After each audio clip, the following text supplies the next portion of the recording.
गंतव्य कहेंगे, डेस्टिनेशन कहेंगे। भक्ति के मार्ग का डेस्टिनेशन क्या है कि जो ठाकुर जी हमको जड़वत दिखाई दे रहे हैं वही ठाकुर जी एक दिन चैतन्य हो जाएं, तब समझो कि आप भक्ति के पथ के बिल्कुल अंतिम पड़ाव पर आ गए हो। अब ठाकुर जी जड़ नहीं है, चैतन्य हो गए। कबीर दास भक्तों के खोज कर रहे थे भारत में घूम घूम करके। तब किसी ने कहा कि महाराष्ट्र में एक भक्त हैं जनाबाई, बड़ी भगवान की भक्त हैं। तो श्री कबीर दास महाराष्ट्र आए, जनाबाई जी को ढूंढने लगे, कहां हैं। तो पूछते पूछते पहुंच गए। किसी ने बताया सामने वाली एक गली है, उस गली में ही जनाबाई रहती हैं।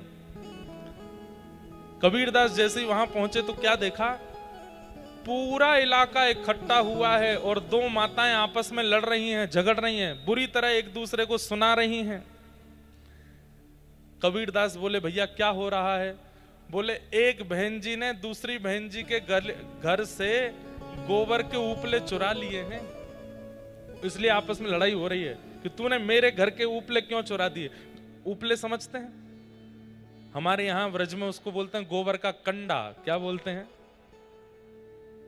गोबर को ऐसे थाप के घरों में लगा देते हैं, धूप में सेकने के लिए रख देते हैं।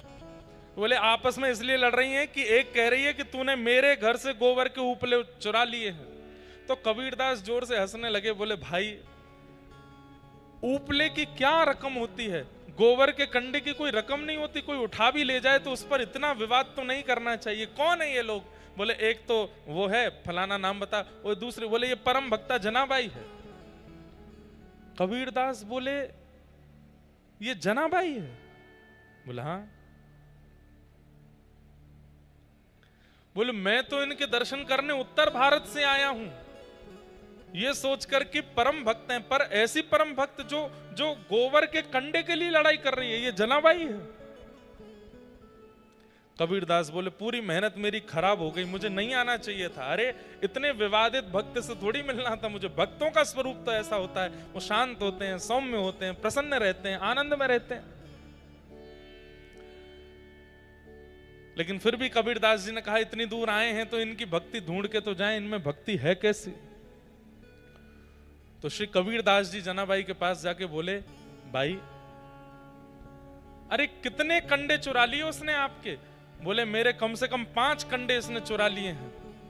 बोले कंडों में कैसे पता चलेगा कि आपका कौन सा है, इसका कौन सा? और कंडे की तो बात है, मैं थाप देता हूं, कल तक आपका मिल जाएगा।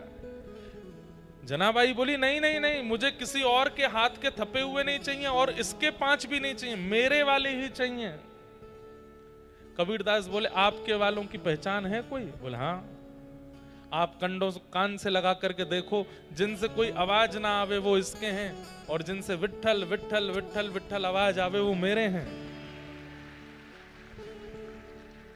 कबीरदास बोले असंभव, ऐसा हो ही नहीं सकता। कबीरदास गए और जाकर के कंडों को कान से लगाने लगे। 2-4 कंडे उठाए, उनमें से कोई स्वर नहीं आया। तभी जनाबाई के हाथ के स्पर्श का कंडा मिला। जैसे ही कान से लगाया, उसमें से स्वर की ध्वनियों में निकल रहा था विट्ठल विट्ठल विट्ठल विट्ठल। कबीरदास तुरंत दंडवत हो गए जनाबाई के चरणों में, मान गया। अरे कोई भक्त किसी प्राणी के ऊपर हाथ रख दे तो उसमें भक्ति आ जाती है। कोई भक्त, हमने सुना है श्री ज्ञानेश्वर माउली,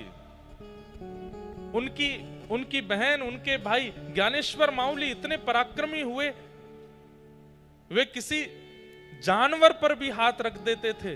हमने तो सुना है कि उन्होंने एक खड़ी दीवार पर हाथ रख दिया तो वो आकाश में उड़ने लगी थी। जीव पर हाथ रख के भक्ति का वरदान मिल सकता है, मानव पर हाथ रख के उसमें भक्ति प्रकट हो सकती है, लेकिन निर्जीव जिसमें प्राण नहीं है, ऐसे गोबर के उपले हाथ से स्पर्श करके विट्ठल विट्ठल गाने लगते हैं। ये निर्जीव को जब विट्ठल गवा सकती हैं, हम प्राणियों पर अगर हाथ रख देंगे तो हमारी स्थिति क्या होगी? ऐसी जनाबाई। समझ में आई बात? जहां भक्त के स्पर्श करने से गोबर का कंडा विट्ठल बोल सकता है, वो परमात्मा उस भक्त के हृदय में विराजमान होने वाले परमात्मा जड़ कैसे हो सकते हैं? वो तो चैतन्य है। ठाकुर जी जड़ नहीं है, चैतन्य है।